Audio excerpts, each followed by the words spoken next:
Hi, guys, and welcome once again to another Coffee and Heroes podcast, another creator interview coming your way. And today's guest is a big one for me personally, responsible for one of my favorite comic series of all time. You may have heard me mention it in the store once or twice, the phenomenal Deadly Class. It's one of Image Comics' longest running titles, which sadly comes to an end with the upcoming release of issue 56. And yes, he drew every single one of those issues, and even a free comic book day issue to boot. With one chapter coming to a close, a brand new one is about to begin with the upcoming Kaya, which he will not only draw, but also write and provide covers for. The title got its preview via the Image Anthology book, and suffice to say, it is already looking fantastic. We'll certainly be chatting about that quite a bit. Outside of those two big Image titles, he has also the creator-owned title, The Gravediggers Union, with Toby Cypress under his belt, has drawn for DC and Marvel, and most importantly, drawn the awesome commission of Marcus, Saya, and Maria standing outside the doors of Coffee and Heroes. So your host, as always, Alan, the owner of Coffee and Heroes, joined by Keith, as always, and it's a genuine pleasure to introduce the one and only WES CRAIG. So welcome to the podcast, sir, and how are you keeping? I'm good. Thank you very much. Yeah, my commission was a proper bribery to get me on the show, so It worked. it worked. It worked. It worked. Yeah, I'm good. How about you guys? How you doing? We are keeping well, thank you. Keeping very well. Yeah, As I say, I'll try yeah. not to fanboy out too much here, as I say, big fan. So Thanks. And Thank you very much. whereabouts are you in the world? I'm over in Montreal, up in Canada. It is 1:30 here in the afternoon, and it's the last little bit of summer for us in Montreal before fall comes, which is good. But it's always that kind of, we have much like Game of Thrones, winter is coming. Always is a warning up in Canada, so it's like that gets very, very, very cold. So just trying to enjoy the nice sun and nice weather while it lasts for the next few months. Lovely. And is Montreal your home place? Yeah, born and raised in Montreal. Yeah, my wife is from Toronto, which is a city in Canada for those unaware. And but yeah, we live in Montreal with our two kids, and yeah, my parents live here. Yeah, and my brother lives here. Yeah, we've Wow, born and raised, and we like it. So yeah, fantastic. Never felt the need to leave. Well, as you growing up and living in Montreal, what got you into comics as a reader? What was your first comics experience? First comic experience was, when I was a really little kid. I think it was it's hazy memories, obviously, as little tiny little kid. But my dad, I think, bought us just to keep us occupied. Me and my brother's older than me. He's into comic books. I was the younger brother, so I'm kind of copying him as younger brothers do. He started drawing superheroes before I drew superheroes, and he actually has I can't give any details. There's like still things to be worked out, but he's actually got his first comic book coming out next year. So Wow. but yeah, he started off reading comic books, and I copied him. It's just that at a certain point, it's like kind of he fell off and just did his own thing for a while, and I was just drawing. So I kind of got in the door before him, but he's kind of caught up over time. But yeah, my dad bought us a comic. The first few comic books that we still have to this day are French translations, because Montreal is like French and English. So there's Mhm. like, and my dad being he was probably trying to save some money. So what they would do is they would have these French black and white compilations of like Marvel stories, like the Avengers and stuff like that, kind of John Byrne era, not John Byrne, like George Perez, John Byrne, that Mhm. early late 70s, early 80s era Avengers and stuff like that. So he would buy us these compilations, and yes, I think we still have them. It's like Thor and Firebrand on the cover of one, and the gray gargoyle, I think his name is, on the cover of another one, and Yes. all that kind of stuff. So that got us into it. And then and eventually we actually went to we went on what seemed like a long, like, to a little kid trek to get to this place called Captain Quebec, which was and kind of is a chain of comic shops here. And when I got into there, it's like relatively small comic shop. When you're a kid, it seems like, oh my god, like a giant library of, oh, Yeah. there's so many, I don't even know where to begin. There's like role-playing game stuff at the books, sci-fi, Doctor Who and Star Trek novels, and like translate, those kind of novels that would be, you know what I mean. Yeah. um Yeah. Fellow nerds, I don't need to explain the translation, these adaptations of these things like this. But the first thing that I got into, where I was like digging through the back bins to try to complete my collection was Teen Titans by George Perez and who just passed recently, and Marvel Wolfman. That was like the first thing that I was like a real fanboy for, where I loved it so much. And I think it was like issue 16 was my first one, and I was trying desperately to find issue 15, 14, 13, and on from there. That's what got me addicted. Awesome. Well, that sounds very much like my early comic book experience as well. There was a store in Belfast that we talk about often called Talisman, and I remember, I'm not from Belfast. I remember traveling down from the North Coast to Belfast, and that was the first specialty comic store I've ever been in, and very much how you describe it. So it was a trip. Yeah, I'd never spent as much pocket money at the one time. No, for sure. And then it became a thing of like how little can I use my lunch money for, and like if I could just buy this one little thing that costs $1, then maybe I'll have like $3 left, and I can go to this other shop that we had that was near my high school, and we went in there, and I remember seeing my first Mobius image and my first all kinds of stuff, Akira, all stuff that just like to this day it's like serious like burned into my memory kind of things that art just kind of blew me away. Yeah, it's a serious addiction. Oh, it's very much we all share. Yes, yeah. This is more like the joke at the moment is get your kids into comics. They'll never have money to do drugs. So yeah, that's true. we told you this was a podcast. It's actually a self-help group. yeah, for sure. Yeah.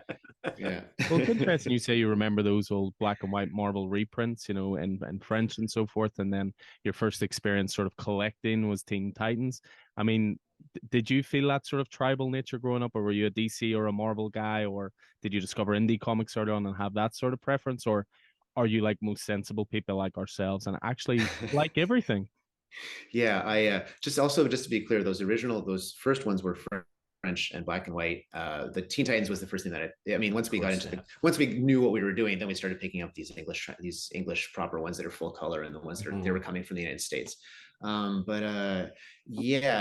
remember liking everything. I wasn't like as a kid, I guess it was really like Teen Titans versus X-Men was the big thing. DC's big popular thing was Teen Titans. Marvel's thing obviously was X-Men in the, I guess, like mid 80s. And I really like Teen Titans, but it didn't make me into like I have to only collect DC. I was just like, I remember that's one of the great things about a comic book shop is that, like, if you're picking up off the newsstand, maybe the only options you have would be DC, Marvel, or like Archie. But I mean, when you go into the comic shop, I remember there was The Spirit by Kitchen Sink Press. Will Eisner's The Spirit.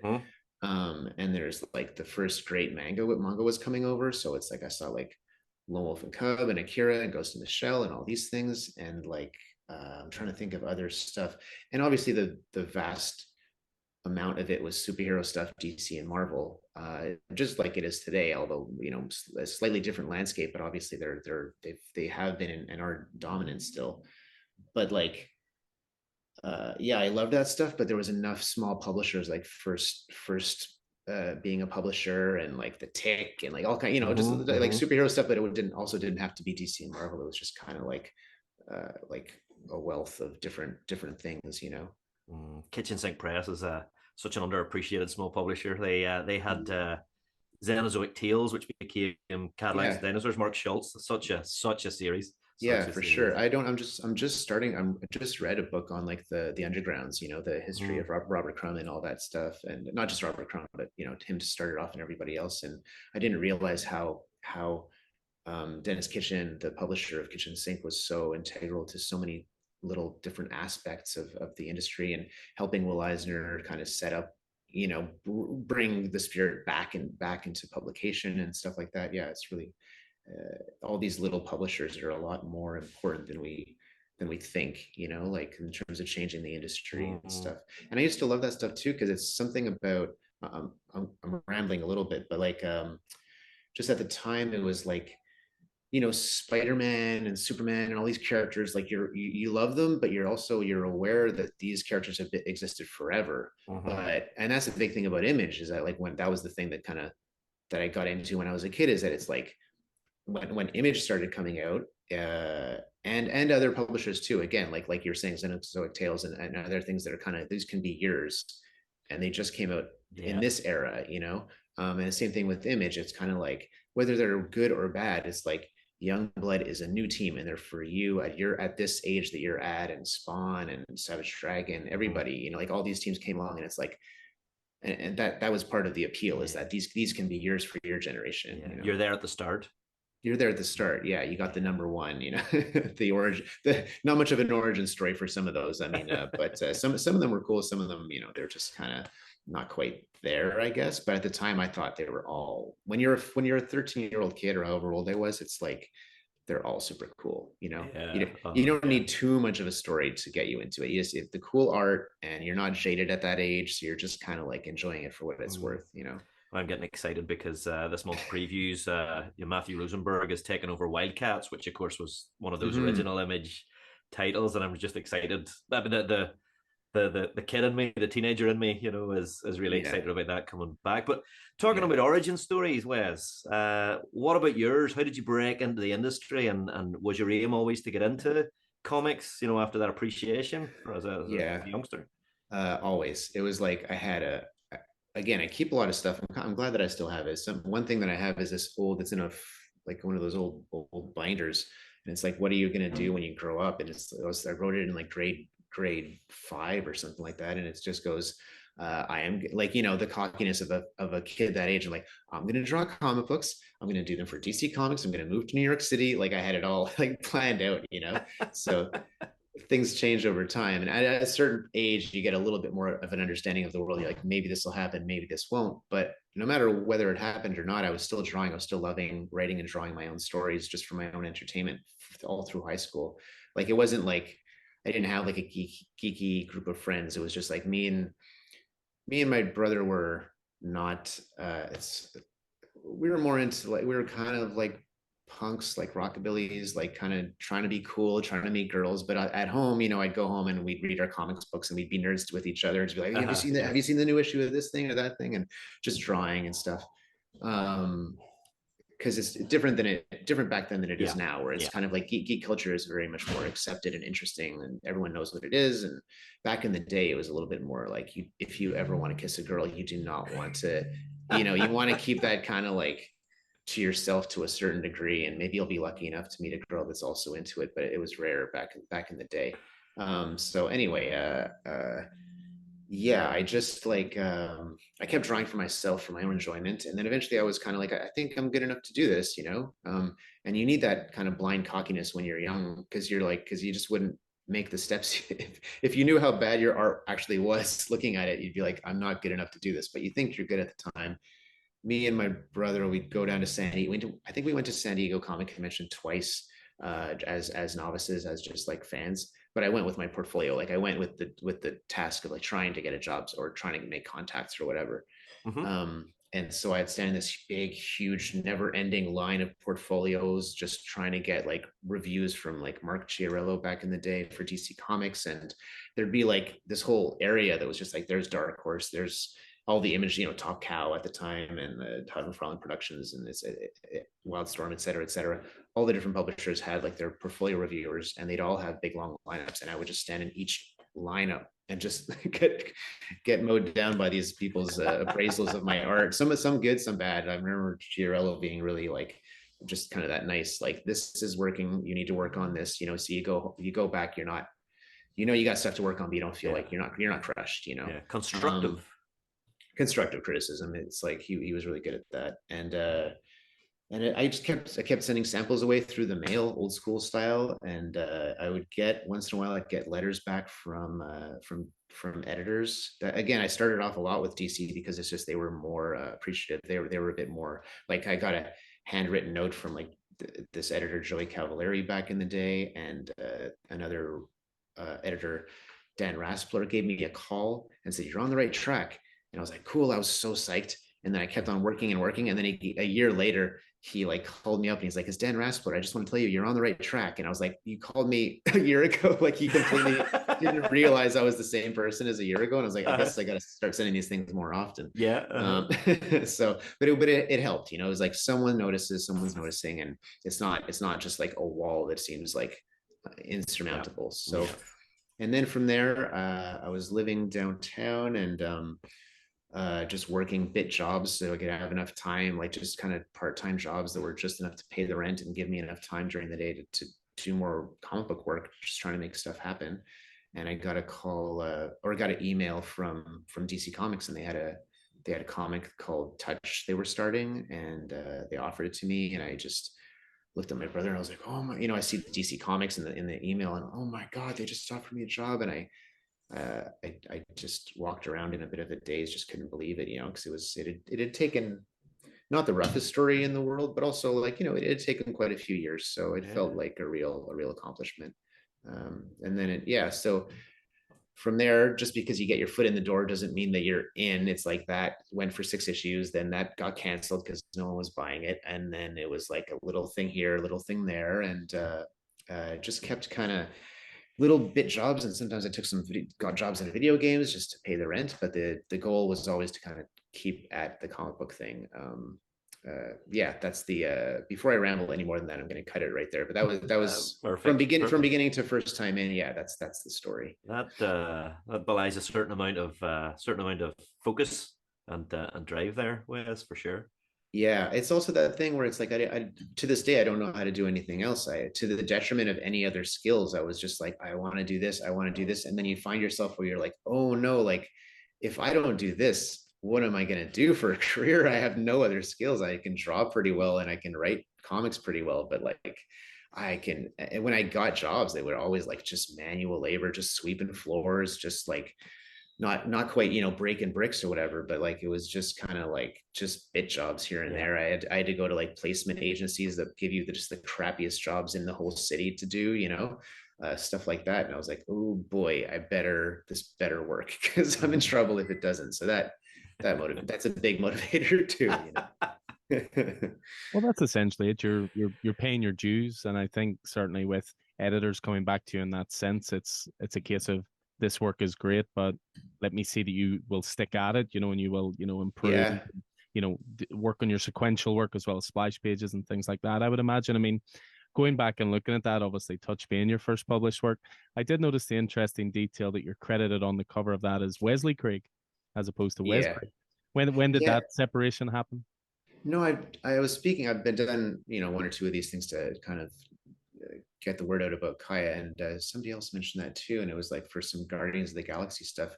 And I guess it's just editors that just didn't bother to ask me. It is Wesley Craig, but it's just more like my whole life it's always just been Wes, so I find it strange to be too proper, to be like credited as Wesley Craig. But sometimes the editors would ask, should it be Wesley? And I think my email is Wesley, so they just kind of assume maybe or something.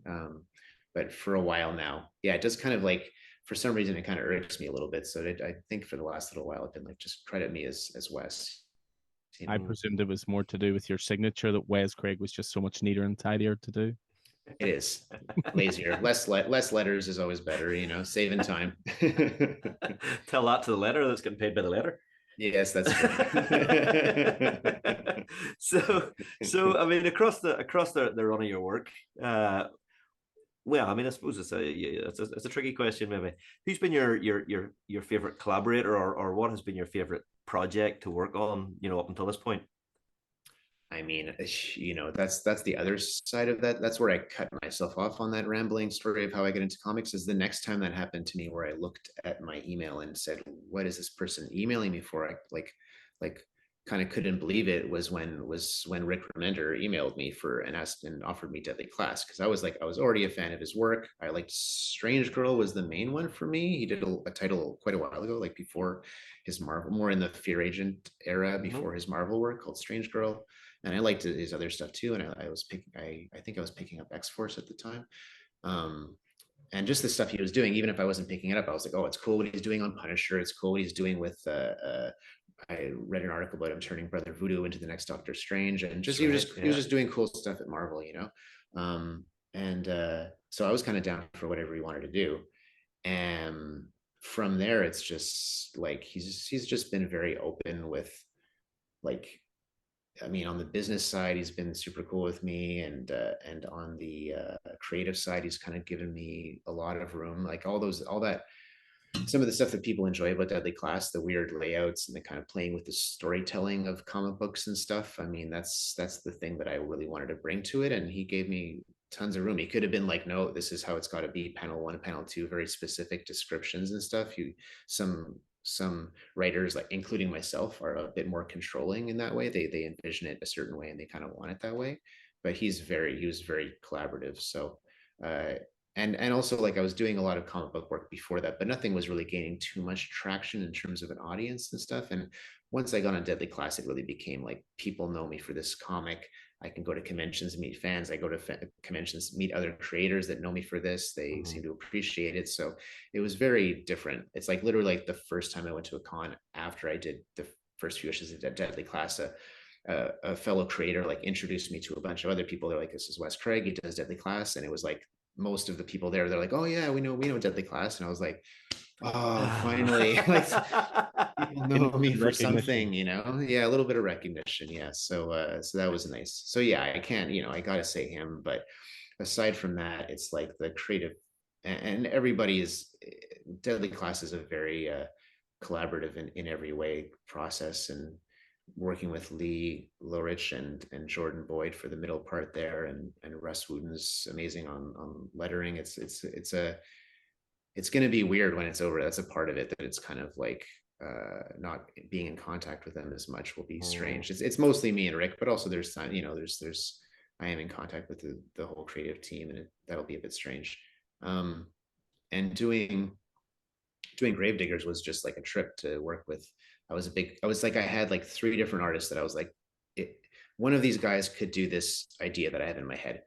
I'm doing Deadly Class, so I can't do it. I can't do like two titles at the same time. But I was like, so I got these 3 different artists, and they're all amazing. And maybe one of them will say yes to it. And Toby Cypress was, over time, it became Toby Cypress that was the person to go with. But I was like, if I can't get any of these 3 people to say yes, then I don't even know if I'm going to do it. I just have it so specifically envisioned, where it's like, I don't want to get my I don't want to go down the line of maybe they could draw it, maybe they could draw it.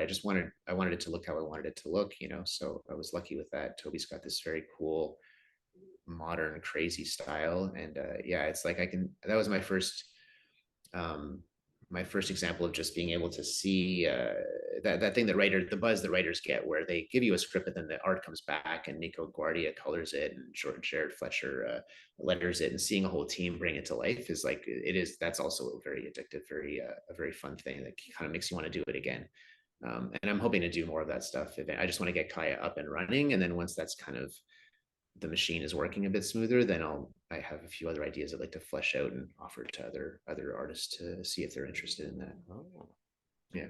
Well, of course, it was an absolute inevitability, given my own fandom, that the conversation would come to Deadly Class. And you mentioned it was sort of an email out of the blue from Rick with bringing you on board. I mean, how long was that process from sort of it being pitched to you to working on it to release? Was that a relatively long process, or was it quite rapid?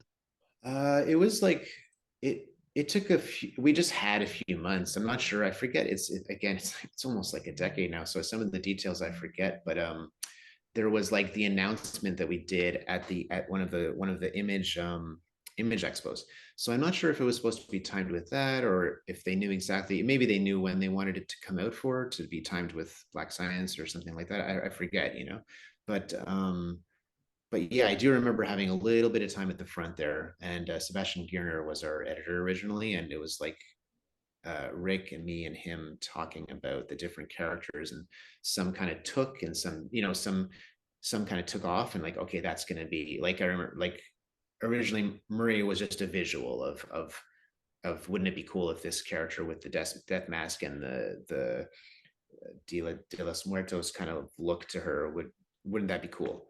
And then her personality and everything kind of grew from there. And same thing with, like, we want someone from the Yakuza. It started off as kind of archetypes of like just the different gangs, like what different gangs would put their kids into this crazy school, and it grew from there. Marcus was relatively figured out, I think, from Rick, because it's like there's a lot of Rick in Marcus, and that mixed with just this street kid, I think he had that kind of figured out. But yeah, there was a little bit of time there at the beginning to flesh that stuff out.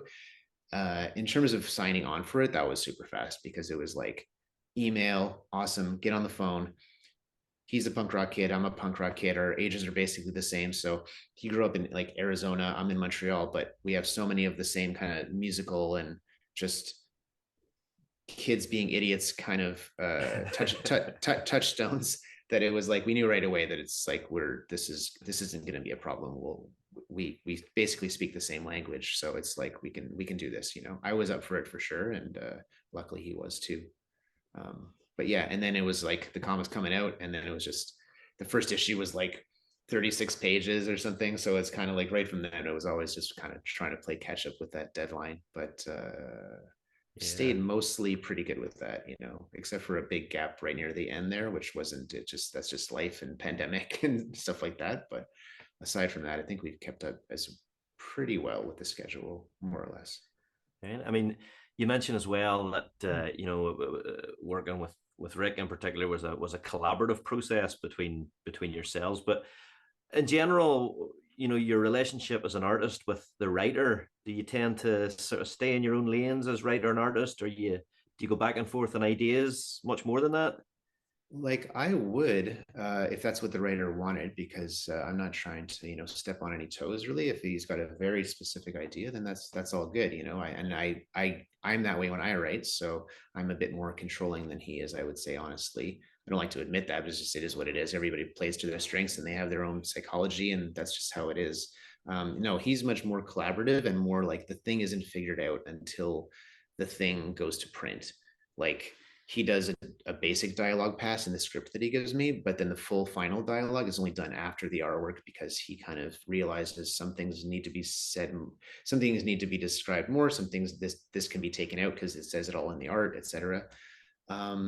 And yeah, he kind of has a thing where he always calls me up. I think he calls up multiple people. He has kind of a method where he likes to have soundboards, and he likes to see what people's actual physical reactions are when he tells them the story. So he'll call me up and he'll kind of walk me through each issue. And if something isn't working, or I'm like, I don't know if that makes sense, or there's certain aspects, maybe either he can't quite crack it, or I have a thing where I'm like, I don't know, and then he'll have to kind of, if I'm not sure about a scene, he has to be able to stand up for it, and if he can't, then maybe it needs to be figured out a bit better. So yeah, there's a bit more of a back and forth with that than any other writer I've worked with. At the end of the day, it's still his story to tell, and it's mostly figured out, but it's like he likes to work out the little bits and pieces and just kind of bring it together a little bit more tightly, I think, through talking it out in over the phone or Skype or whatever. Nice. Well, I mean, Deadly Class has a quite unique structure, I think, as well, because the first sort of 40 or so, maybe 45 issues, they seem to take place in a quite constricted time frame. Whereas certainly as we reach the end, there's time jumps and characters getting older and this and that. I mean, when Deadly Class was first pitched to you by Rick, did he have a set length in mind? If this is a success, we hope to run for X amount of issues, or has it just been sort of arc by arc and seeing how it does? Yeah, I would imagine that at the very beginning, like for anybody, it's kind of like, let's see how it does. Also, because it's not Rick's usual style of thing. And a lot of the stuff that he's done is science fiction or kind of science fiction-ish stuff. This is different. I think that helps actually in our way, is that there's no other title that Rick does that's kind of like this kind of a title, where it's a piece of his life as a kid mixed in with Assassin's School crazy stuff, like ninjas and whatever. But like there are pieces of his life and other people that he grew up with, their lives kind of injected in there. So the Assassin's School was your life, right? Yeah, my life was the Assassin's School making. I was a homeless hobo child, and Rick was yeah, and Rick was in the Yakuza. So what was I gonna say was I'm blanking on where I was going to go with that. What was the initial question again? Just to do with the length of the series, was it? Oh yeah. It's 12 issue tells, and we can, dictate the length. I think he's more of a guy that doesn't. I mean, I guess he's switched over a bit more to limited series, miniseries now, but he's mostly like an ongoing kind of a guy. And his one idea spawns like 5 ideas, so it's just that's kind of again how his brain works, where it's like that's why I think they become longer than he originally intends. But once we saw that it was a success and people were really into it, I think we settled into like around 50 issues is what pretty soon after that. It's been a long time. We've been talking about like around 50 issues. And when it was a TV show for that short period there, we were like, maybe we would be fools not to expand it a little bit more. Maybe we just kind of broaden it out by maybe a few trade paperbacks or whatever. We weren't sure what to do with what to do there. But then that ended up kind of like, oh, the series is canceled, and then it just shrunk back to our what we originally had planned, where it's like, yeah, we'll end around 50.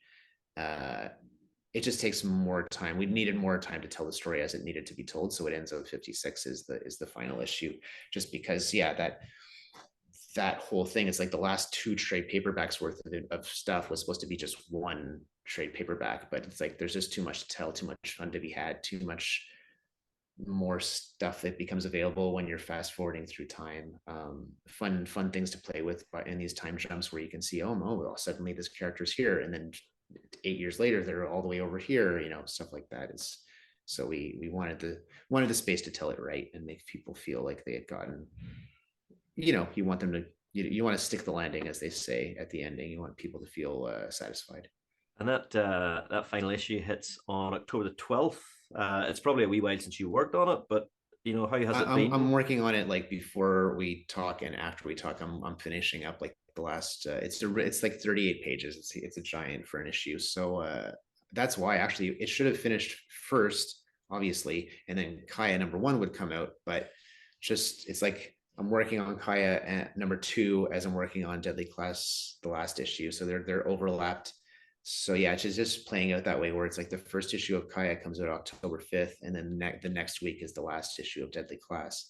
But yeah, I'm wrapping it up right now. I've got like 3 pages left or something like that, and the rest of the creative team, they already have most of the issues, so they're starting to work on the coloring, dialogue, etc. Wow. And how has that been for you? Working on the final issue of a 56 issue run. Yeah, it's a strange experience for sure. It's kind of like these moments don't really catch me in the moment. It's more like I look back on it, and that's when the emotions kind of hit me. Like, wow, I can't believe that was crazy. It was 10 years, and it was a TV show for a while, and people loved it, and my whole career is different now than it used to be, and all that stuff. And just how my life, separate from that, has changed. All the things that I've been through. It's like I've gotten married, had 2 kids, moved twice, like just like all these little touchstones that have happened along this time. But I got to keep going with Kaya and make sure that those deadlines don't bite me in the ass. But at the end of the day, when I'm finished this Deadly Class, I got to take at least a few days to. I'm just going to go for a nice long walk and try to process all this stuff. I think it'll be a bad idea if I just jump into the next deadline thing. I got to just sit back for a minute and kind of try to take it in for the day, and then get back to work the next day.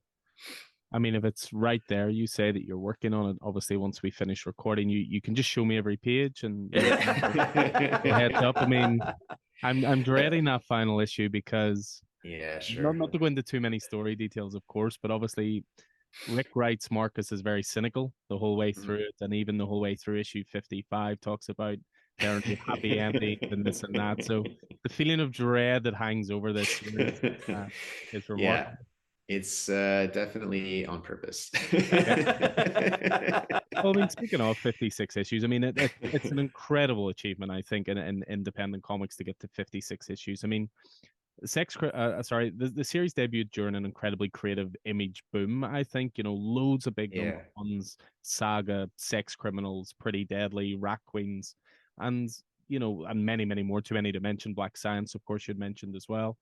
And along with Saga, which of course took a few years break, you guys are some of the last ones standing. Are you ready to close the complete chapter on Deadly Class with this, or will there maybe be ideas for future revisits, or is this very much nail in the coffin? We're done. I would say, oh man, that's a tough one. I would say, like, just to not get any hopes up, it's like pretty much it's done. I think this ending is, I mean, for sure this ending is the ending. But I would also say never say never. It's always one of those things, like, I don't want to say it was such a fun time, and there's so many other ideas that we didn't explore, and obviously we jumped through time like in the ending here, but it doesn't mean that there wouldn't be. And the school is like a huge school. There's filled with hundreds of students that we never explored. So it's like there's always the possibility that we could go back and do a sideline of characters back to when they were teenagers, not fast forwarding into like modern times or whatever. Man, that would be fun. And you just start, and the way Rick's brain works and my brain is just, you start even just thinking about that for a few minutes, and your brain just starts going like, this could happen, then this could happen, we could do this, and that, like that. I could picture that getting going one day. But at the same time, like I could also, there are no plans to do that currently, and I don't think we will do it. But it's one of those things, like, we enjoyed collaborating. I think we'll work on something again in the future. I just really wanted to kind of try it on my own for a little while, and I've had this idea for as long as I've been doing Deadly Class. Kaya has been in one form or another kind of in my mind. It's been evolving and changing over time, but it's like I've been wanting to get to this thing, but again, I can't do two comics at the same time. So it just, I'm completely committed to Deadly Class. I am not leaving for any reason, even if DC or Marvel came calling, like none of that. I did 2 short stories for DC, but that was when the pandemic was in full swing, and there was just no Deadly Class. We weren't. Rick was dealing with his stuff, just pandemic related stuff, and overworking with like Hollywood and all the different comics and everything. He was getting burnt out. So like there was a little break there. So I did a little bit of DC stuff that I thought would be fun, but I was like, it was always one of those things like, you're not going to leave if somebody comes calling and offers you some crazy deal. And like, I don't think Rick would ever believe me until it was over, but I was like, I swear, like no one can call me and offer me anything.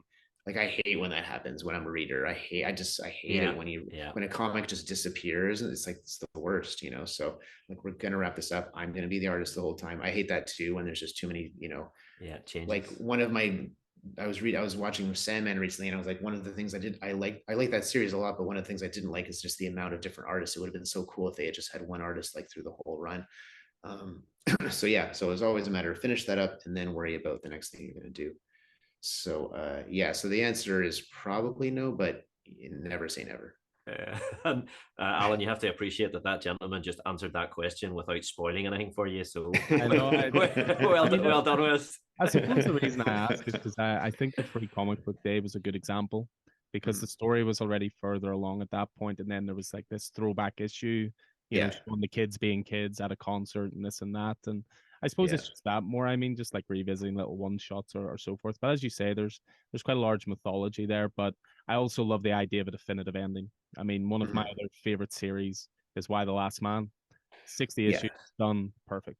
So it's you always want more of what you enjoy, but there's also something satisfying about sticking the landing, as you say. Yeah, when people come back, it's like, generally speaking, I'm trying to think of examples where it's like it's really lived up to it, and it's kind of rare, whether it be TV shows or comics or whatever. When people come back, it's like you have that initial excitement, but you're kind of like, I mean, if you can't tell a killer story, then just don't do it. So yeah, it would take something. It would take something really, really, really badass. But just thinking about it, yeah, good example of that would be the Karate Kid and Cobra Kai. Yeah, and look how long that took, and it's almost like a different kind of story. It wouldn't have made sense up until, it's like they had to wait until everybody was almost like washed up for it to make absolutely to be like the story they're telling, where it's like that is who they are basically. So yeah, that's true actually. So there are examples, but they're hard to come by. Yeah, for sure. And I mean, Alan mentioned Why the Last Man, which I read fairly recently through the big omnibus. But the deluxe editions of Deadly Class are really, really beautiful things with the expanded art and the binding. Do you what's your level of input in those? Well, I mean, yeah, there's quite a bit of input. We work with designers and stuff over the course of it. There's different designers over the course of creating those, but I kind of have a vision for, okay, that's the other thing too, is that you kind of want to know around how long your series is going to be. Cause it's like, okay, well, that will be 4 trade paper. That will be 4 hardcovers, because there's still one more to come, obviously. So in terms of, I have a specific idea for this, for the soft covers, like it's like a rainbow of colors. Each trade paperback has its own bold color, and it's the same thing for the hardcovers. They have their own colors, and I want them to make sense when they all sit together on the shelf. All 4 of them have to have kind of some kind of color scheme that works. the soft covers, it's like this is one of the weird things that I argue with Rick about, is like, I think the next soft cover should be this color. And I'm like, no, I have a strategy. I sent him one time like all of a picture of all of the spines, you know, and I'm like, it goes like blue, green, red, yellow, and then it goes like a slightly different blue, a slightly different green, you know, like there's kind of like there's a rainbow, but then it kind of repeats, but not the exact color, like a slightly different version of that color, so that there's never the same color, but also you don't have like a red beside an orange or whatever, like it's got to be kind of separate on the color wheel from each other. So, so just those are, yeah. So yes, I have as you can tell by what I just said, I like to have a certain amount of control over things. So yes, I have certain things that and a lot of it is just going back in my old files and just finding all of my roughs and all of my color, all of my like different cover roughs that like never turned into a final cover. And that's always cool, like finding like, because I've had quite a few cover ideas over the years that just never quite made it, but sometimes I'm like, they still look kind of neat in their thumbnail stage. Sometimes they're even colored and ready to go. So yeah, just putting every single bit and piece into that back matter is time consuming, but it's fun because it just adds to this book. So I think it makes it its own thing rather than just a giant collection of the trade paperbacks. It makes it its own cool object. Yeah, I think so. I think Rick's very definitive about that. He does it with all of his books. You know, the Black Science books. There's a glorious looking 7 to Eternity coming out soon, and oh man, that's going to be crazy. Superb, you know. Yeah, all the Jerome Pena stuff, and yeah, and all. Well, I mean, he works with like, again, just separating myself from the rest of the creative teams that he works with. Yeah, I love the artists that he chooses. So it's like, yeah, those are all killer back material to see.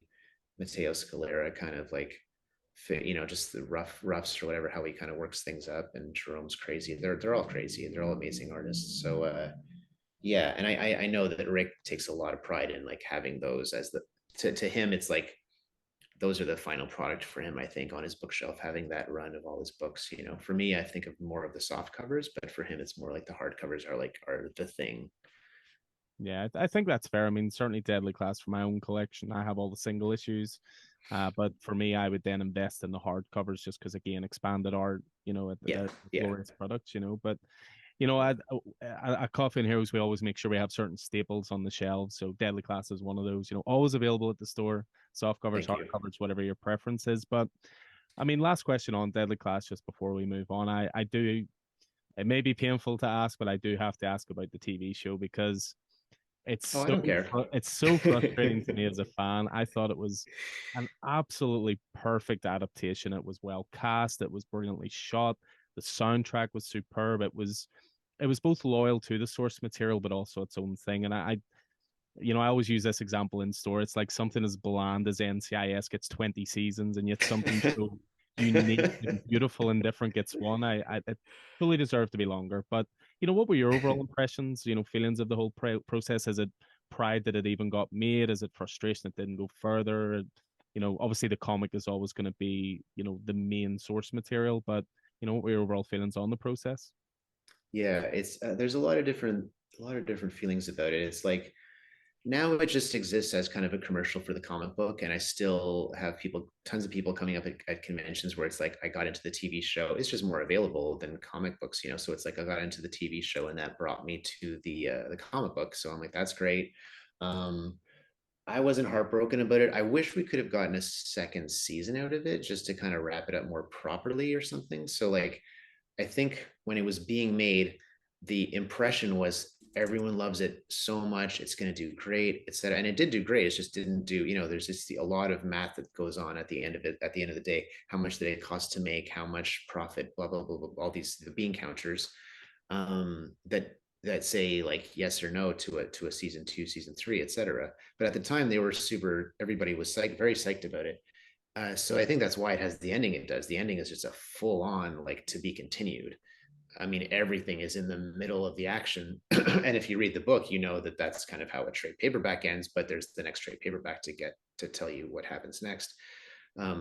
So that's kind of I find that frustrating. I wish it could have been a bit more of that type of the type of TV show where you can tell they don't know if they're going to get a next season, because there's a proper ending, but there's a lot of threads that could go further if it's picked up. That's how a lot of TV shows kind of end their seasons, when they don't know.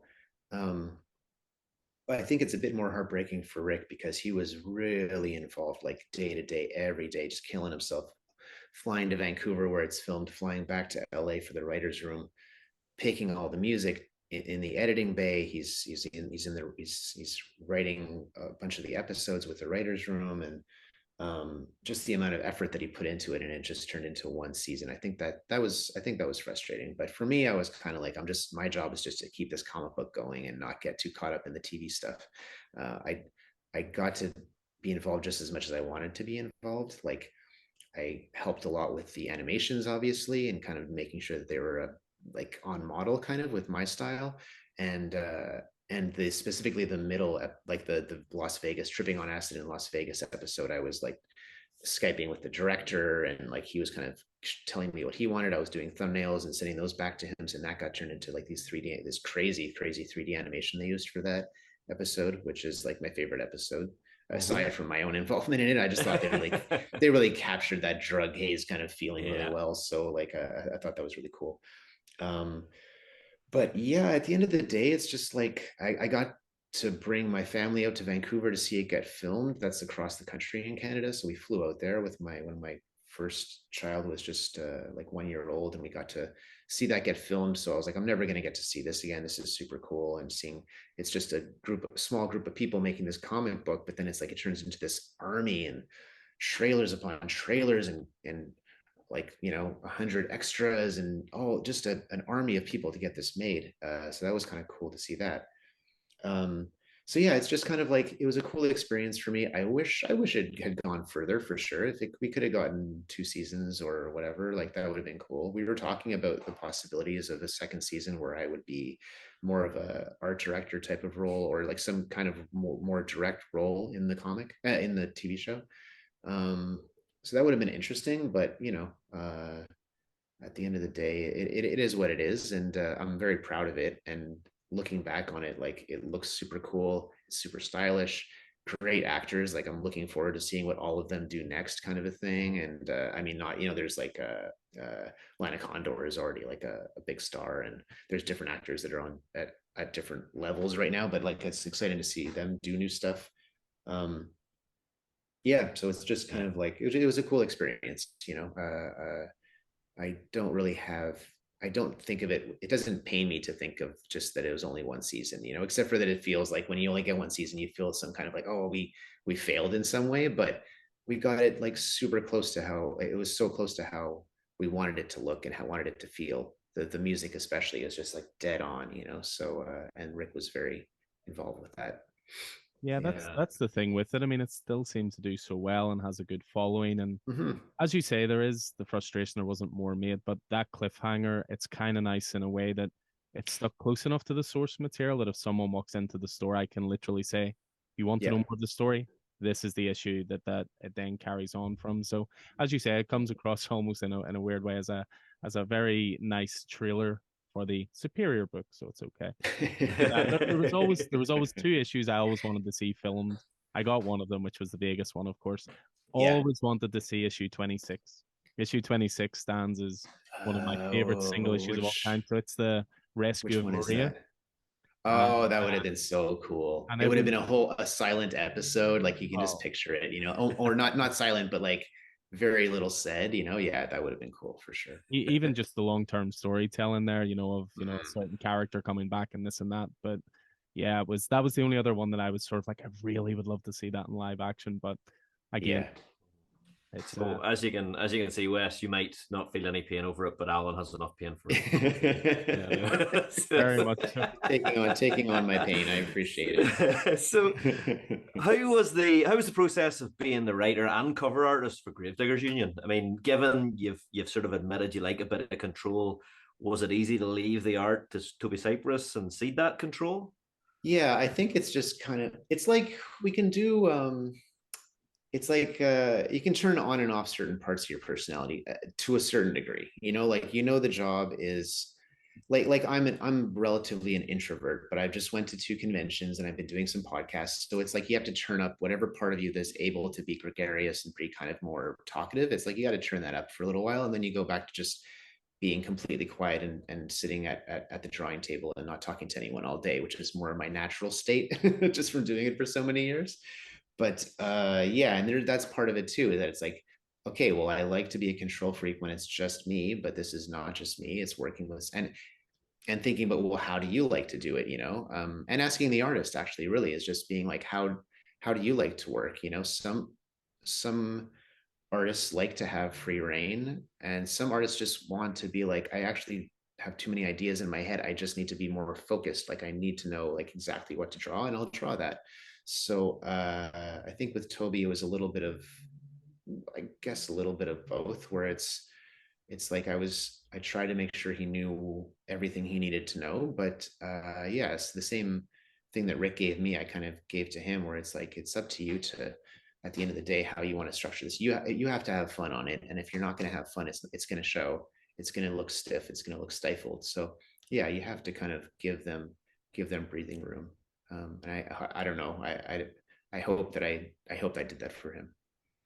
Will there be any future plans to revisit Gravediggers Union in any way, or is that another one that I have I have a few ideas. It's like, again, that finale is kind of the finale for that story, but that again, like the Union itself is kind of a bigger world, and it goes back a few decades, if not, or no, centuries actually, the way that I had it originally. So it's like there's room to do other things.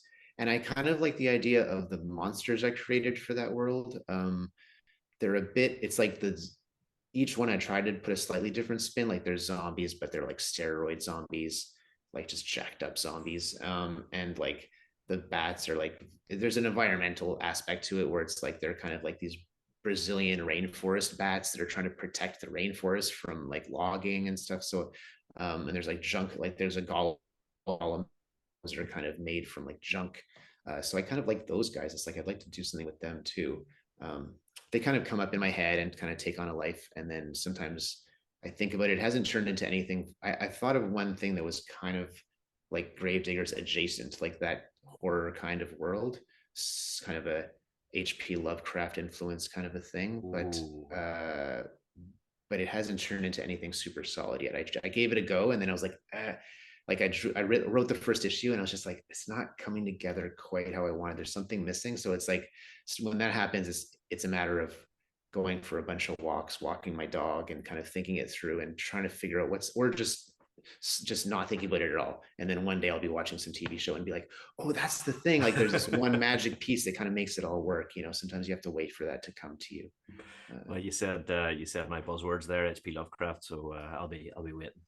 Yeah, I mean, like Kaya is kind of all ages, but there's H.P. Lovecraft stuff in Conan. Conan is like a big influence of Kaya, just that kind of Robert E. Howard and H.P. Lovecraft being like, they wrote letters to each other, and so there's a little bit of aspects of both their work in each of theirs. That's a huge, H.P. Lovecraft is like a huge thing for me. So it kind of finds dark gods and stuff like that always finds their way into all my work. It's just these won't be terrifying because it's, like I said, Kaya is not all ages, but it's like Lord of the Rings. Like you're not going to scar yourself if you read it as a 13-year-old. You're not going to go, oh my god, it's not like horrific or gory or anything like that. But there are definitely like some ancient temples with endless gods and stuff like that they'll, if I get to do it for long enough, you'll see some of that stuff for sure. Excellent. So let's talk Kaya. Could you for our listeners, could you tell us a little bit about it and what your inspirations were going in? Yeah, well, it's a story of a young girl named Kaya who is trained as a hunter by her uncle, and she has a magic arm. It's like a metal arm that kind of is able to power up when she needs it. That's kind of a bit of a mystery that you can read, and it'll tell the story of that eventually over time. And she comes from a place called Kahaka, which is the home of the last tribe of man. Her half brother is named Jin. Jin has a great destiny where he is one day supposed to bring down this unstoppable robot empire to the north. And And when the robot empire finds out about that, they don't like that. So they burn this tribal home to the ground, and it was supposed to fall upon Kaya's uncle Kova to get Jin to this place far away where he's supposed to learn at the feet of this all-knowing monk. And that's when he was going to learn the secret to overthrowing this robot empire. But her uncle is killed in the battle, and it falls to Kaya's just a young girl, but it falls to her, and because there's no one else around, to take on her half brother and bring him across this dangerous land to this monk one day. So yeah, it's a bit of, she's raised as a hunter. She knows how to survive in the wilderness. She's got this magic arm, but she's still only like 13, 14 years old. So not an easy task. She's doing the best she can, but she's a kid, and her younger brother is a spoiled prince who's had nothing but things given to him his whole life. So she's got that around her, lugging him around, basically making sure that he survives this whole experience. That's kind of the gist. That's an elevator pitch, but only if the elevator lasted a few stories, going up and down a few times. That is perfect without giving too much away. And what were your inspirations? And I mean, you said you've been dwelling on this for quite some time. Yeah, for sure. It's I think one of those things is just like, what do I want? Years ago, I was like, what could I want to do eventually, do an ongoing series that I could write and draw? What is the world that would keep me fascinated enough that I could keep going with it? If it did well enough that I could just do this ongoing for a few years. And fantasy is kind of that one, but there's sci-fi aspect that's mixed into it. It's a fantasy world that's mostly magic and stuff like that, but it's Earth, but it's Earth so far in the future that it looks like the ancient past. Kind of like, it's like the empires of Babylon and Egypt and stuff like that, but it's not literally, but you know what I mean, that kind of a world. But it's so far in the future that there's a robot empire, there's aliens, but there's also ancient temples, and there's a history of the Great War, which is like kind of like us, like in some kind of Terminator style thing, where I won't be specific, or Adventure Time has the Great Mushroom War, which is like, if you you can watch it as a kid and just think that's a weird word, but if you're old enough, you're like, oh, there's a nuclear war, and then this is 1,000 years later. It's kind of like that in a weird way. It's a little bit like that, or Commandy or something, where it's like flung into the future. It looks like a fantasy world, but there's sci-fi elements kind of buried in pockets. That sounds like some lovely world building right there. And yeah, like Conan, I think she's kind of, it's a bit of a what if Conan was like a 14-year-old girl. Like that's Conan. I love those stories. Yeah, that is the elevator pitch. Totally. I don't think I've used that very much, but that kind of is. She's very much like a Conan type of character, like just tough as nails, doesn't talk too much, just like that kind of a character, like, or the Man with No Name, or that type of character. But instead she's a tomboy instead of this other super tough guy, buff dude or whatever. That's kind of that's one of the starting points of it, is that type of character. I love that kind of class, young tough girl kind of character, and I wanted to explore that. Well, with Kaya, we've mentioned it before, you're full on for this title. You're writing, you're drawing, you're doing the covers. I mean, you're even doing variant covers. You're clearly throwing everything into this. I mean, what's your process with it? Are you a 9 to 5 sort of guy, a night owl? Do you just work whenever inspiration takes hold? I mean, what do you find works best for this? It's shifting. It used to be full night owl when I was quite a bit younger. Then it's shifted to more of a 9 to 5. And now with the kids, it's kind of like, I got to find, it's 9 to 5 when they're at daycare, but sometimes if I don't get my work done, I got to find pockets after they fall asleep. I'll get in just a little bit more work. And I'm doing that a lot right now, because it's like I said, Deadly Class is still going, but I'm trying to get as much Kaya done as I can. So I'm kind of killing myself a little bit to get it all done. But like I said, there's just a few more pages of Deadly Class, and then my schedule will open up a little bit more, and I'll be able to breathe a little bit easier. But yeah, mostly though, it's 9 to 5. I like to do a little bit of writing in the morning. Again, that's taking a backseat. That's not happening right now because there's just too much comics to be drawn currently. But generally, if I have one comic that I need to be done, I drop the kids off, go to a coffee shop, write for maybe an hour, come home and draw the pages, draw a page a day, and have it inked by the end of the day. So yeah, I try to keep to a pretty strict schedule. It's just kind of easy to maintain the momentum that way. I'm starting to understand that, finding pockets of space myself, because I've just recently become a father for the first time. So I have a congrats, man. Thank you very much. A little 5.5-week-old downstairs. Oh, wow. So yeah, I used to be very much a 6 days a week, open the store, run it, work at night, website stuff, podcasts, whatever. Yeah. I'm cutting it down to 4 days at the moment. So I understand it now a little better. Yeah. There's a combination of like learning how to allocate certain small things. What do I not have to have control of? You can give those away. I have this guy that comes in and just fills in my blacks, like in my black inks and stuff. He just, just little things that can speed me up. And a lot of the BS, a lot of just like, do I need to be on Twitter right now? Do I need to be, just cut all that stuff. It's very hard because again, that stuff's addictive too. If you just used to kind of drawing all day, no one's in the house, I get bored, I go, oh, I want to go to the water cooler, which is basically Twitter or something, or whatever, Instagram or whatever else. But being like, just turn that off completely, get your page done, and then like afterwards, that's when it's time to kind of slack off or watch a TV show or do whatever. I mean, and you had mentioned sort of earlier on as a reader not necessarily liking sort of changes in artists during stories, and also as a creator liking having the element of control. But are there any plans for any guest artists or guest variant cover artists to lighten your workload?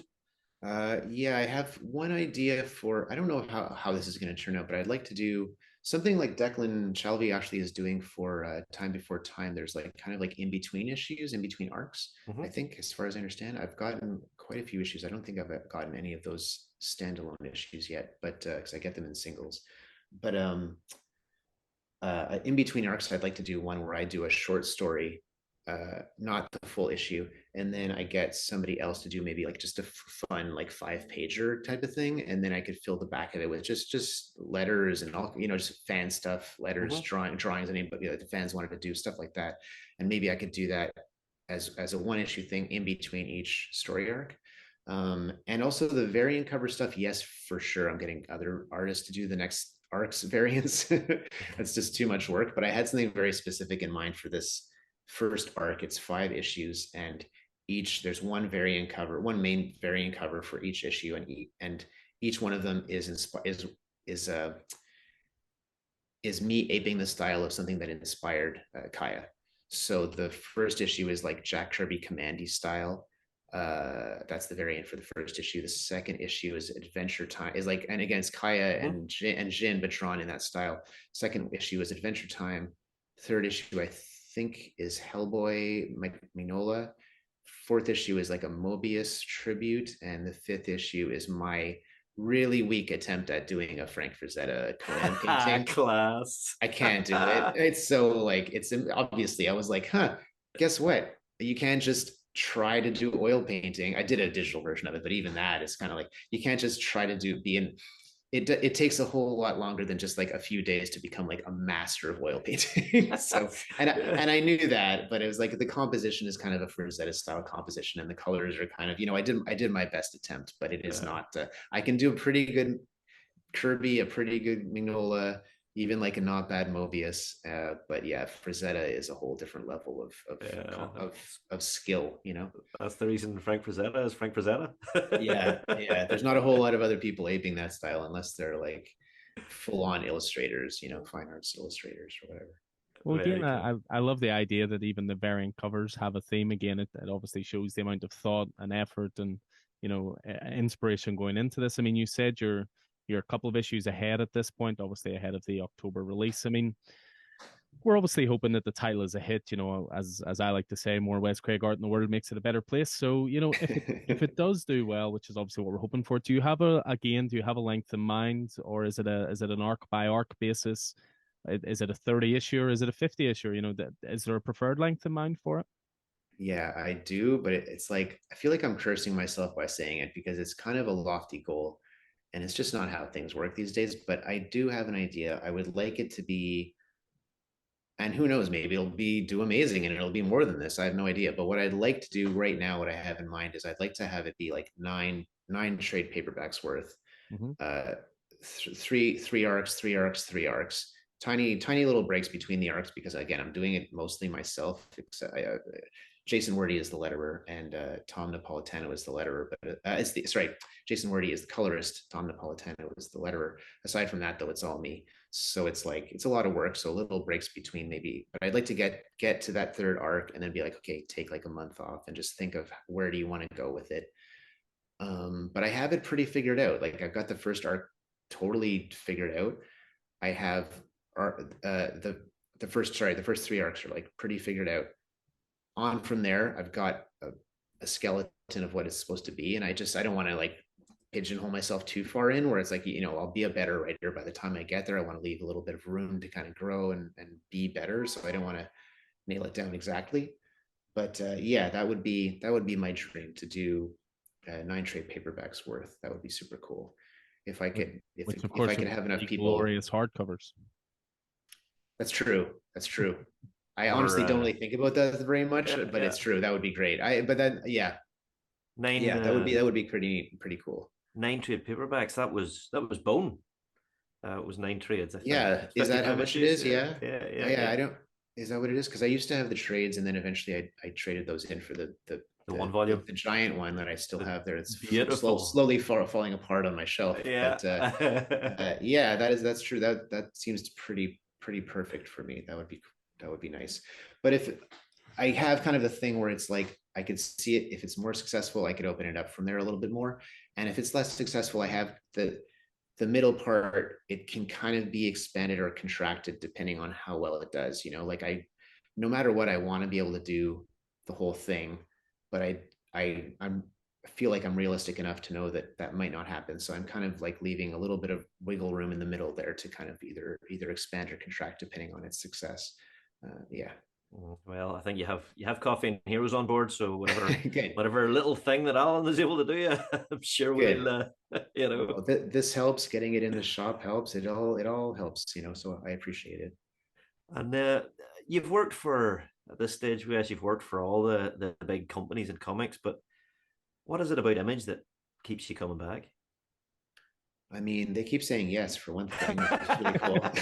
Most honest answer we've ever had, right there. But I mean, yeah, they're like my favorite publisher, though, for a number of reasons. They've had different periods where it's like I'm just all about them. Like, different periods where that's like they're my favorite publisher, and also they give you the most freedom. They give you the best deal because it's all yours. It's not some kind of sharing thing where people say creator owned, but it's not really creator owned. Like there's other publishers out there that are they say that, but it's not quite that. It's more of a creator participation. They cut you in, but they have a lot of control over the thing that you give them. So I'm lucky to be able. The trade-off is that maybe you get some more money up front from that publisher or whatever. There, it depends on what you need to do. Because I would make that deal if I had a creative team that I needed to pay for. I would give them a piece of it. But for me, it's like I'm writing and drawing the whole thing anyway. So I don't need to. I just need to pay Jason and Tom. That's it. I can do that. I can handle that. So and then I can get some money back on the tail end or whatever. But yeah, and they don't really mess with you. They give you just the amount of guidance that you need to make it the best thing it can be, but they don't force you into anything. They don't say change this, change that. And yeah, like I was saying, like they're just one of my favorite publishers when I was a kid. And then even after that, they had a period where it was like they were doing Kabuki and Powers and Red Star, which is kind of forgotten now, but I thought it was super cool. And like they had a period there where they were doing some really, they weren't like recognized as much as they became or as much as they were, but I was super into it at that time. I thought they were publishing a lot of cool stuff. And then afterwards, yeah, there's that period, like you said, where Deadly Class came out in East of West and Sex Criminals, and they're just like bang, bang, bang, like all these big name people were coming over from DC and Marvel and doing like great work over there. That was super exciting. So yeah, they're an exciting. It's a bit more like they don't have the Image Expo anymore, but it's a bit more kind of one piece at a time. But every once in a while, you get something where it's like they keep doing it. They keep putting out exciting stuff. So yeah, I'm happy to be there, and I'm happy that I'm happy that they are happy that I'm there. Everybody's happy. Yes, everyone's happy. And how does the pressure compare with creating your own worlds for something that is completely creator owned versus drawing the likes of, say, Batman or Guardians of the Galaxy, given that they are long established characters and worlds? Do you feel more pressure to add to their mythology or less pressure because so many interpretations of them already exist? Yeah, I think it's like the more things you take on, the more pressure the more pressure I feel, the more things I take on, like writing Kaya rather than just drawing Deadly Class. It's like that's more pressure. It's all your ideas. If it fails, it's on you. It's not on anybody else in the creative team. It's so that can be pressure. But there's a certain amount of pressure with the DC and Marvel stuff because they are comparing you against just decades and decades of amazing writers and artists, So if you don't draw Batman the way that this one, and they're very passionate, and some of them are a little crazy, so they get online and they'll go, I can't believe they got this garbage artist to do this thing, and you got to deal with that stuff. That's rough. Not I've seen other people that have to do crazy. I've dealt with just the tiniest little bit of it, like back when I was doing Guardians of the Galaxy. But at the same time, I remember to this day, I remember this criticism, but they were like, this artist isn't good. They look like, I don't know, they compared me to someone like really amazing, like Walter Simonson or something. So I was like, whatever, I'll take that. I'll take that insult. That's the best insult ever. And somebody like compared me to Walter Simonson and somebody else who was awesome. So I was just like, whatever, it's just a matter of taste. It's not a matter of good or bad. In terms of adding things to the world, that becomes much of more of a murky kind of thing because, and again, one of the reasons I love Image is I like I like the people I've worked with at DC and Marvel, and I love those characters. But it's a history of it's a history of people getting screwed over. I mean, what can you say? I can't pretend that it's not that. Like people create the characters, and then they get cut in for some tiny little thing, maybe if they're lucky, and then it's like, but if you run down, me and Rick one time, me and Remender were sitting there at a actually, it was for San Diego the year that we did the Deadly Class TV show thing. We're doing like the hype up before the show came out, and we're just sitting having tacos and just talking. And he kind of ran down like all the different, like the history of people that have been kind of given something to these companies and then been given kind of not much or nothing back. And it was a lot, like by the end of it, I felt like he was almost about to get on the table and like, and therefore we shall never work for these companies again, which isn't, not how I felt, not how he felt, but it was pretty strong evidence, you got to just, but at the other end, you got to sign the right contract. You can't just sign whatever they give you. You got to realize that they have value, you have value. You're not just a cog in the machine. If you're going to create something for them, then they got to take care of you. It is a different world than back in the day when Siegel and Schuster signed over Superman for however $300 or however much it was. It's like, obviously it's a much different world. There's different places to go. Back in the day, they had nowhere else to go. And if they did go there, they would get screwed over there too. It's like, it was just a shark kind of environment back then. So now there's so many options. It's like, you don't need to sign over all your rights just to be able to work for these guys. So that's the aspect too, is you can't just be you got to be smart. You can't just be, you got to be a certain, we're all flaky artists, but you have to, again, turn on some part of your brain as a businessman. Like just while you're talking to them and signing that contract, be a businessman and then go back to the art side of things that you enjoy, Yeah, and I mean, speaking of that, I mean, as a professional with any creator-owned title, income can quite often be achieved a little further down the line. So do you have any other, obviously Kaya first and foremost, center of your mind and your drawing board right now, but do you have any other sort of upcoming work lined up, variant covers, one shots, anything like that?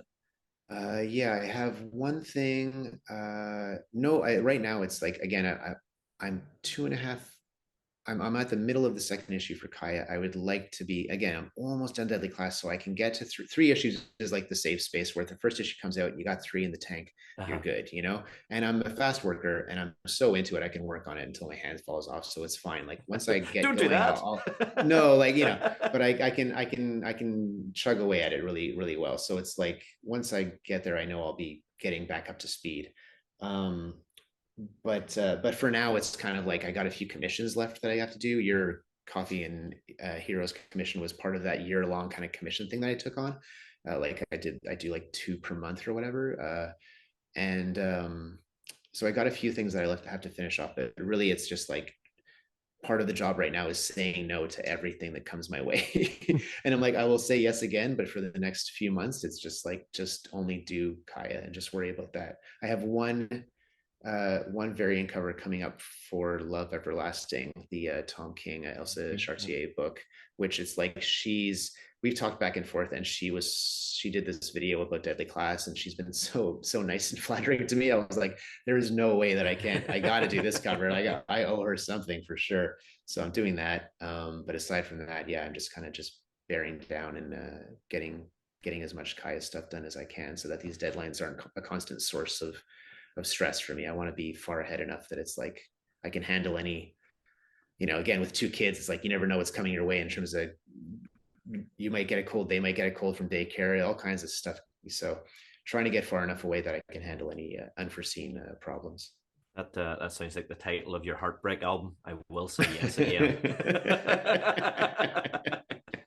I have to Yes, ask as well about obviously sure. original art. You say you do commissions and so forth. Obviously, you've sold pages of Deadly Class and so forth, which of course I'm a proud owner of as well.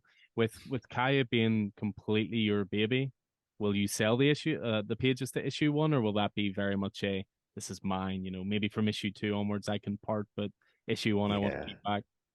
I don't know. I'm not sure. It's a tough one. When you do the whole thing, yeah, it's like way harder. I had a hard time separating myself from the Gravediggers pages that I did, like the covers and stuff. I think most of that stuff is for sale. But yeah, there's things that come along once in a while that I'm like, I just can't do it. But over time, the love fades. There's a title of his difficult second. That's my second album, yeah, for sure. The love over time, the love fades. But it's not so much that, it's just more like you're not as precious about it. So you're like, yeah, you know what? If this can help me pay the rent, then that's fine. I think of that stuff as all helping to keep the comic book going. It's like if I have ancillary, like other side things that keep the income coming in, then I don't have to just worry about the single issue sales and stuff like that. So that's what it is with Deadly Class. And with this too, I definitely might hold on to a few pages from that first issue, like the cover. I think I've used it for so many things, I gotta hold on to that. And I have an idea for a contest where maybe if people put Kaya on their reserve, on their pull list, I might do a little contest where I'm going to give away some original art and a bunch of other Kaya giveaway stuff to, like, as just like maybe pick 5 people that have emailed me that which comic shop they go to and stuff like that, and do a little giveaway that way. But it won't be the first issue, it'll be the second issue, I think. The pages that I give away, I mean, the original art, so yeah, we'll see how it goes. Yeah, see, I held back on buying a Deadly Class page. I was hoping to get a page from issue 26 because, again, it just, it just stands out so much. But those pages just so like that, they went so quickly. So I ended up getting a page, but I did end up getting a page with Marcus and Maria on it. That was my key goal. So that was all okay. Good. Cool. Nice. Are they all gone? All those pages? All of 26 went. See if you. Wow. Is it Cadence comic art that you sell through? I think? Yeah. Cadence is my deal. They still have pages from loads of different issues, and I remember going on it and going, right, let's go page 20 or issue 26, and there was pages from 25, pages from and in both directions. So so if you have any pages of issue 26 lying around, you have a willing paying customer. Yeah, I'll take a look. I do keep a few pages from each issue, but usually it's like when there's a panel that's been photoshopped in or something like that. But I'll see what I got. We'll see. Well, you've been exceptionally, generous with your time. Just a couple of questions just to finish off with, a couple of maybe personal questions, I suppose. I mean, you said obviously downtime is important, as well as, doing that 9 to 5 and family time and so forth. I mean, is there anything you're particularly enjoying at the moment, TV wise, or comics that you're enjoying reading, anything like that? Yeah, I think these are the things that I'm going to blank on. Actually, that Marvel thing that I'm trying to think of this Marvel thing that you guys asked me off air, and I'm still like trying to figure out what that is. But in terms of TV, yeah, like the new House of Dragons is really good. I was thinking it was just going to be kind of like a whatever kind of show, where it's like Game of Thrones was so popular, I guess we'll make a new Game of Thrones show. And I watched the first 2 episodes and I was like, oh, this is actually really good. So that's enjoyable. Sandman, I'm enjoying. Again, I didn't think that they were really going to be able to nail it, but it's also been 15 years since I read the series. So it's just bringing back all these memories. I'm like, oh yeah, all all these cool characters, like such a filled out world. And I can't wait one day. For me, one of those things is I can't wait to see that thing where I want them to make it to the episode where he invites all the gods to the dreaming, and it's like Thor and Loki and like the angels and the demons and all different mythologies coming in there. Like that was my favorite story. So I'd like to see that. Aside from that, man, I've been watching Atlanta while I've been drawing. That's super cool. That's got the last season coming up, which is just like such a weird. It's like, for me, it's such a perfect mixture of strange David Lynch kind of like what is going on stuff, and also just funny and like just a cool story. Like, yeah, I really like that one. That's one of my favorites more recently. That's off the top of my head. And Cool. in terms of comics, yeah, I'm really enjoying Department of Truth is one that I go to right away. Like I really like that story. That first issue for me is like one of the better setup issues that I've read in quite a while, where it's like there's certain things that make me want to, whether it be a TV show or a comic, I want to set it down, and like whoever's next to me, I'm like knocking them like, did you, oh man, that was so cool. You know, it really hypes me up. And that last page on that first issue was a killer. It's just, it makes you gotta get the next issue, that kind of thing. Like that great to be continued. So that's one. I'm thinking of the things that I have. There's a lot of comics I get, but there's the ones that pop into my mind are, you know, you come home with your stack of comics, but there's always 2 or 3 in there that are going to go to the top of the pile. Those are getting read first. I'll get to the other ones. I like Human Target quite a bit. Yeah. The Greg Smallwood drawings are pretty crazy. And what's the other one? There's something. Oh, it's always Sean Phillips, Ed Brubaker and Sean Phillips. Everything they do, it's like I got like everything they have on the bookshelf over here, and that combination is always great. It always gets read first because I'm just like, it's always good. They're kind of consistently like, I've learned a lot too. There's like a bit of narration in Kaya. Jin, as an older person, is narrating the story, and it's like a lot of Ed Brubaker's stuff. It's, if you really look at it, like a ton of it is narration. There's not that much actual dialogue that happens. Like, I mean, there is, but there's always a main character that fills you in on a lot of the story, and it kind of allows Sean Phillips more freedom to just do a cool drawing. And so I learned some tricks from there. The Reckless books have been fantastic. Yeah, so good. Like they're so, and yeah, it's all good. I don't think I've ever put something that I didn't enjoy. Some stronger than others, but yeah, always good. You know. Have you tried that Texas Blood? No, I haven't. Yeah, it's crazy. Now it's like his son is amazing, and I'm Sean Phillips, and I'm blanking on his son's name, but yeah, he's great. And yeah, Jake Phillips. Thank you. Sorry about that. Yeah, that looks really cool. Yeah, I've got to check that out. And Newburn looks really good. And yeah, all that work looks really cool. I recommend it. All of those is really good. Yeah. And also that Christian Ward book, The Vampire Bloodstained Teeth. Yeah, that just looks super crazy. Just the garish, out of control colors and the art. It looks really cool. I haven't checked it out yet. That actually reminds me of something else too. Actually, like Declan Shalvey's Time Before Time is I really love that. Joe Palmer's drawings are crazy, and again, that first issue was a killer. Like I was just like, wow, that is just a great first issue. It's got such a strong hook, such a mind bending kind of middle part there. They're just like, oh, like not to spoil anything, but you're like, oh man, that's crazy. Like the way that they use time travel is really cool. So yeah, that's another one that it's on my pull list. You know, we had a great conversation with Declan and Rory just at the launch of Time Before Time, and nice. We've also been looking off to chat to Chris Condon and Jacob Phillips about that Texas Blood. So cool. Well, I'll be checking those out. Brilliant. Well, so that brings us to our query, our question about your favorite DC, Marvel, and indie titles of all time. Yeah, wow, it's so tough. I'm going back. It's like, again, for DC to start off with Teen Titans. I went through that already. That was amazing. I felt like at the age that I was at, I was like a little kid. I don't know how old I was, but you know, like pre-teen. And it was that perfect thing where they were writing just slightly above my age group. I didn't feel like they were writing down to me. There was real relationships, like there was like real emotions, real kind of romance and crazy action in George Perez's beautiful, amazing art. So that was a big thing for me. And when I was a kid, I was thinking like, yeah, like Jim Lee on X-Men really blew me away. Actually, my brother just got, speaking of that Wildstorm stuff, my brother just got some old Wildstorms at a convention we were at, and he was leafing through them, and it was bringing just flooding, like floods of memories back. I was like, oh my God, did I love this stuff so much? You know, it was just wild. And everything looked so cool. It was just so cool. Yeah. Like all this tech that he drew and all the costumes, it was all just so cool, you know. All that Wells Portasio did at that time. It was what did you call it? Wetworks. Wetworks, yeah, that was fantastic as well. Yeah, they were all so good. And it was kind of like, yeah, I think for me, I don't know, it changed over time. I used to copy Todd McFarlane when I was a kid. I used to copy his style and those big long panels that he would do of big, huge faces with the bulging eye and all the detail. But at the end of the day, like Jim Lee, I think was my favorite of that group. Everybody's got their favorite, you know. Yeah, although like reading it, I think Savage Dragon was the best read, but like Jim Lee's art was like my favorite art.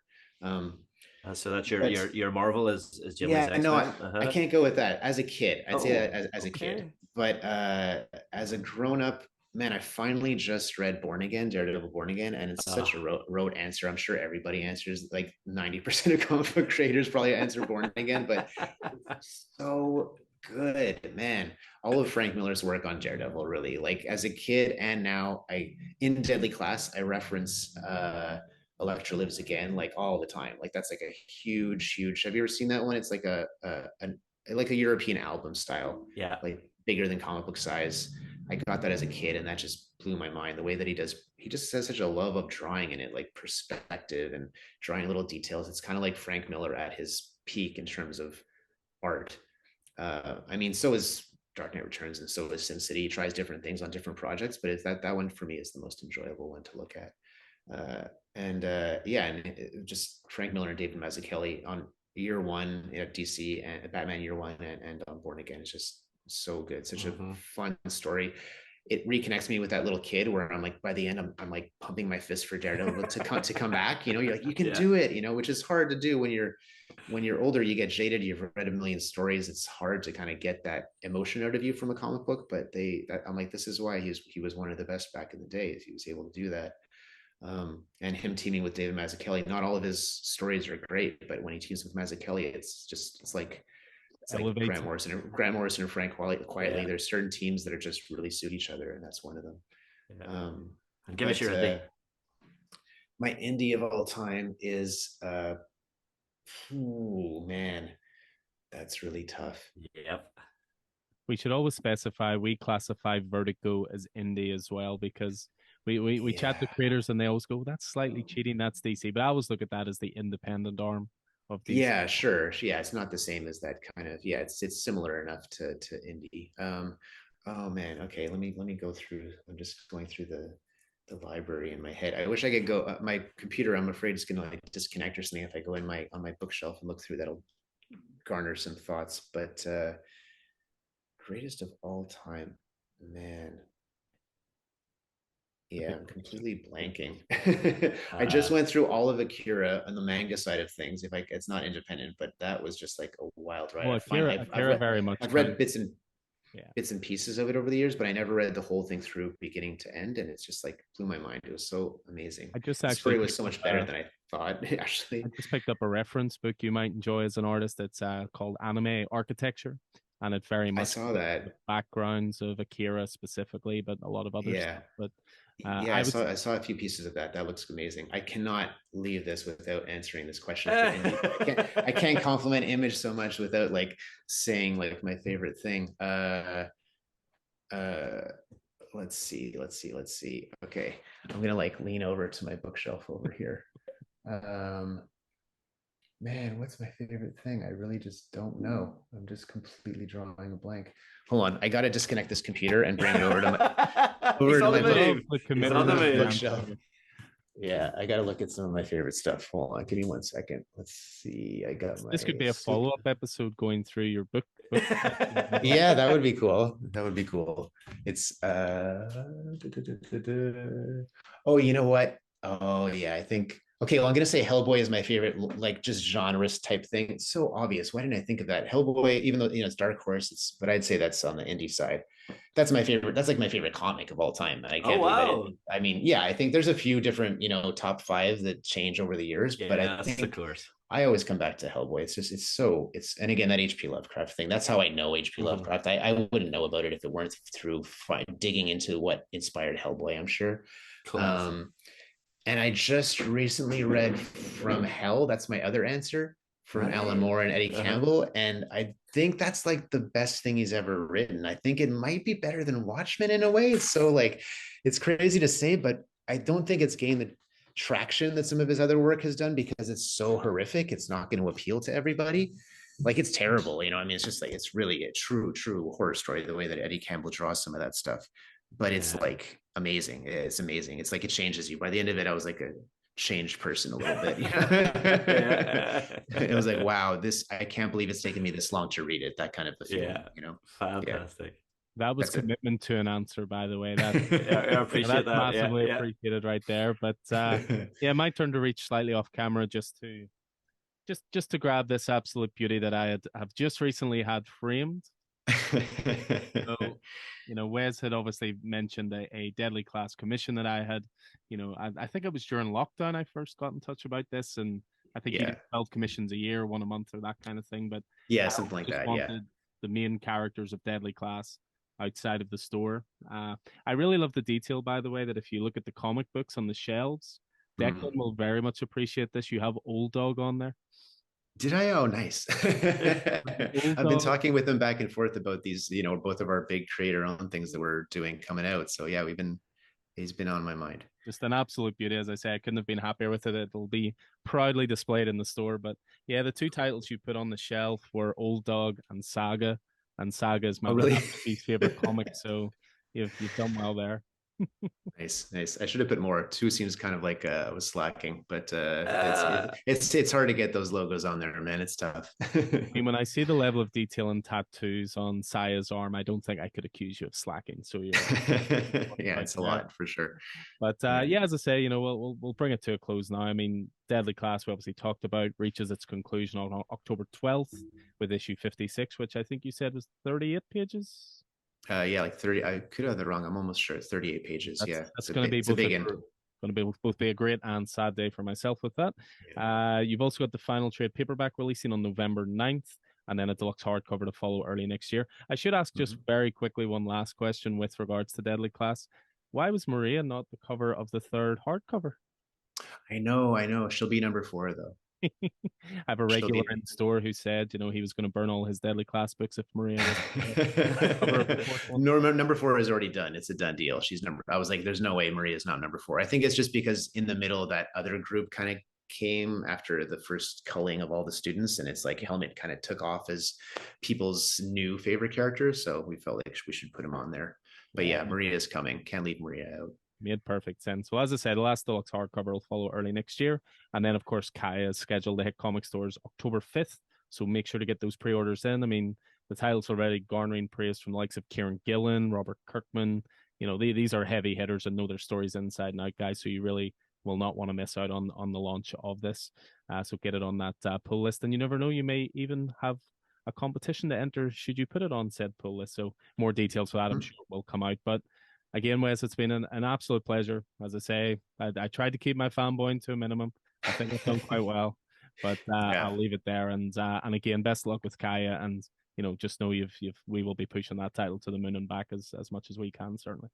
Oh man, I appreciate it. Thank you very much. Yeah, good talking to you guys. Good questions. 100%, yeah, pleasure chatting to you. Thank you so much for your time. Much appreciated. Hope you guys enjoyed this. Hope you guys enjoyed this, and we'll look forward to seeing you in the store soon. Cheers.